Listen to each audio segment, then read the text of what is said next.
गडकरी जी अपने बेटे को दे तलवार हाथ में।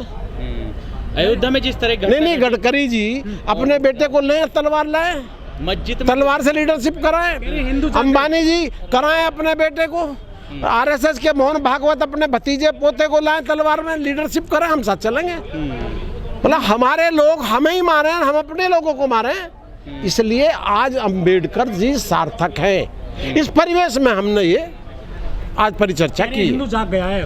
किसका, कौन सा हिंदू, किसका हिंदू? हम हिंदू नहीं है क्या? मुझको हिंदू होने का प्रमाण पत्र क्या आरएसएस के प्रमुख से लेना है क्या?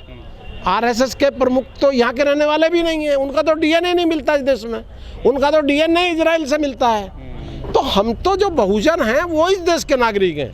और जो कह रहे हैं कि हिंदू है, हिंदू तो संविधान में हिंदू नहीं है, कानून में हिंदू नहीं है, कानून की भाषा में हिंदू नहीं है। हिंदू पता किसको कहते हैं? हिंदू बड़ा अपशब्द है कानून की, सुप्रीम कोर्ट की रूलिंग में लुच्चे को, लफंगे को, गुंडे को सब कानूनी भाषा में हिंदू कहते हैं। हमारा तो धर्म सनातन है। सनातन धर्म में कभी आपने लड़ाई होते देखा है क्या?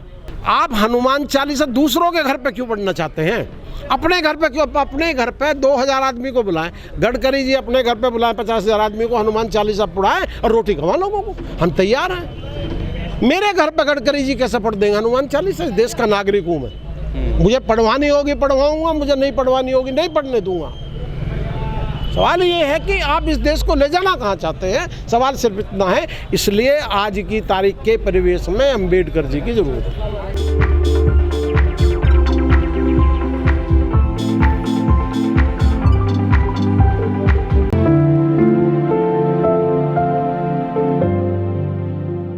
देखिए, बाबा साहब की 131वीं जयंती पे हम लोग इकट्ठा हुए और देश के जो बुद्धिजीवी लोग हैं उन्होंने शिरकत की।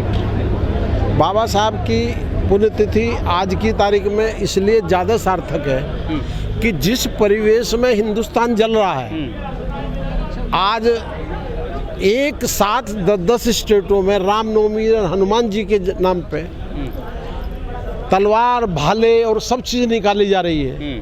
क्या आप ये समझ रहे हैं ये बगैर प्री प्लान के हो रहा है? परसों जो हिंदुओं में और सरदारों में कोशिश की जा रही है इस देश को, वो को वैसा नहीं है। उनकी पटकथा पिछले 6 महीने 8 महीने से लिखी जा चुकी है। अब से 1 महीने पहले, 20 दिन पहले आरएसएस के प्रमुख हैं, उन्होंने एक बयान दिया था कि हम वृद्ध भारत बनाना चाहते हैं। तो मैं आपके माध्यम से पूछना चाहता हूँ प्रमुख साहब से, आरएसएस के से, कि क्या अफगानिस्तान को मिलाने की इस देश में आपकी हिम्मत है? क्या पाकिस्तान को इस देश में आप मिला सकते हैं? क्या बांग्लादेश को मिला सकते हैं? क्या लंका को मिला सकते हैं? जब आपको उनको मिलाने की स्थिति नहीं है तो फिर कौन से वृद्ध भारत की कल्पना कर रहे हैं? भाई, वृद्ध भारत तो महाभारत के टाइम पे था कि कर्ण भय थे वहाँ और अर्जुन भय थे गंधार में, तो वो तो सब आपने खत्म कर दिया। इन्हीं आरएसएस की मानसिकता के कारण ही तो कंधार, पाकिस्तान, अफगानिस्तान, बांग्लादेश हमसे अलग हुए। बिल्कुल। तो हमारा सिर्फ ये है, आज के परिवेश में डॉक्टर साहब इसलिए महत्वपूर्ण है कि जो लोग तलवार लेके घूम रहे हैं, जो लोग इस देश को बर्बाद करना चाहते हैं, उनका सिर्फ एक उद्देश्य है। परसों भी एक घटना होते हाँ, कि किस देश में रोज रोजगार ना मांगे, महंगाई पे चर्चा ना हो, शिक्षा पे चर्चा ना हो, और चीज़ों पे चर्चा ना हो, इसलिए आप बेरोजगार लोगों के हाथ बच्चों में तलवार देना चाहते हैं। मैं पूछना चाहता हूँ, प्रधानमंत्री जी चुप क्यों हैं? प्रधानमंत्री क्यों नहीं बयान देना चाहते? जिस देश में पिछले 75 साल में आप ये ढूंढ लीजिए कि सेना की मुखबरी किन किन लोगों ने की, तो अपर कास्ट के लोगों ने की। देश को बेच किन ने खाया? अपर कास्ट के लोगों ने बेच खाया। जो पैसा लेके इस देश से भाग गए वो कौन सी बिरादरी के लोग हैं, वो कौन सी जाति के लोग हैं, कौन से धर्म के लोग हैं, और आप बदनाम कर रहे हो दूसरे लोगों को।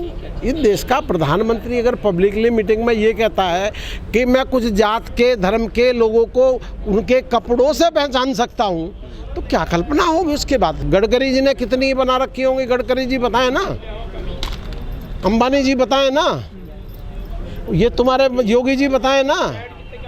सनातन धर्म में वानप्रस्थ कब लिखा गया? साधु कपड़े कब पहनेंगे? जब आपका समाज से कोई संबंध नहीं होगा। अब आप साधु कपड़े पहन के और तीर और तलवार चला रहे हैं तो फिर किस धर्म की बात करते हैं आप? मैं ये कह रहा हूँ वो तो फिकवाया जा रहा है, वो फेंक नहीं रहे हैं, वो फिकवाया जा रहा है। और 2 दिन में ये मीडिया जो है आपका, ये जो खरीदा हुआ मीडिया है, बस आज करेगा और कल से बात को बंद कर देगा। ये तो सब जगह प्री प्लान है। मुझे बताइए कि जहांगीरपुरी कैसा है, ये सब इनके दिमाग, कनॉट प्लेस क्यों नहीं आया? भाई मैं ये कहता हूँ कि मुझे हनुमान चालीसा पढ़नी है, मैं अपने घर में पढ़ लूँ ना, क्या जरूरी है?